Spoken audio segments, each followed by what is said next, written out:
ở trên thân những cái con IC nó có nhiều chân mà nó có cái chấm tròn như thế này, hoặc là trên thân nó có một cái vòng khuyết như thế này nữa, và thậm chí là như thế này, thì những cái vòng tròn hoặc là vòng khuyết ở trên thân của IC này nó có ý nghĩa là nó đánh dấu cái điểm bắt đầu của thứ tự chân. Ví dụ như trường hợp này thì chân IC bắt đầu tính từ cái vòng khuyết này, là đây là chân số 1 và đây là chân số 2, đây là chân số 5 và tương tự chỗ này là chân số 9. Nếu bạn là người mới bắt đầu học điện thì nên bắt đầu bằng cách đếm chân IC này các bạn nhé. Bất kỳ ai học điện cũng biết điện trở thì ký hiệu là chữ R và có nhiều vòng mòng trên thân như thế này, hoặc là cái con màu xanh này cũng là điện trở và đây nữa. Nhưng mà thợ điện chuyên nghiệp thì biết con này mặc dù ký hiệu là chữ R nhưng không phải là điện trở.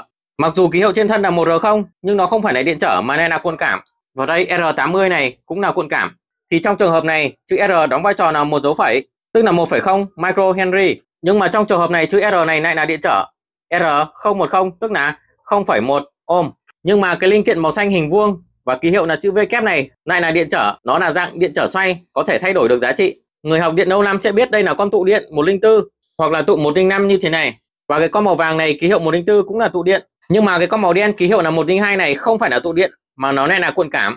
Một cái tụ điện thì thường có hai chân, và nếu như trong một chân nó có dấu trừ như thế này thì chính là chân âm, và mình có thể nhìn ở trên này để biết được âm là dấu trừ và dương là dấu cộng. Đối với những cái tụ điện mà nó không ký hiệu dấu trừ và dấu cộng thì mình nhìn ở trên thân vỏ như thế này, nó có cái vạch trắng và giữ dấu trừ ở đây thì đây chính là chân âm và chân còn lại chính là chân dương. Thì đối với những cái tụ điện loại như thế này người ta gọi là tụ điện hóa, mà tụ hóa là loại tụ có phân cực nên mới có ký hiệu âm và dương. Những loại tụ không phân cực ví dụ như tụ 104 như thế này là tụ gốm, và con tụ 105 này nữa cũng là tụ không phân cực, đó là tụ meca. Tụ màu xanh 102 này cũng là tụ gốm và là loại tụ không phân cực. Ai thì cũng biết cái màu đen đầu trắng này là diode, ký hiệu là chữ D. Nhưng mà có một loại diode đặc biệt là cái loại có màu xanh như thế này hoặc là màu đỏ như thế này, vẫn là ký hiệu là chữ D, nhưng đặc điểm của nó là mình cấp một điện áp vào đầu dương và âm thì nó sẽ phát sáng, hay người ta còn gọi là diode phát quang. Cái cục hình vuông này ở trên mạch điện nhìn rất giống Joule nhưng nó này là tụ điện. Mình nhìn vào ký hiệu là chữ 4 UF này thì mình biết đây là tụ điện. Tụ điện này có điện dung là 4 microfarad. Hôm trước mình có lên video về cái cầu trì nhiệt này, các bạn cứ nói là cái rơ nhiệt, và mình đã đi hỏi người bán thì người ta nói đây là cái cầu trì nhiệt, không phải là rơ nhiệt mà tên của nó là cầu trì nhiệt.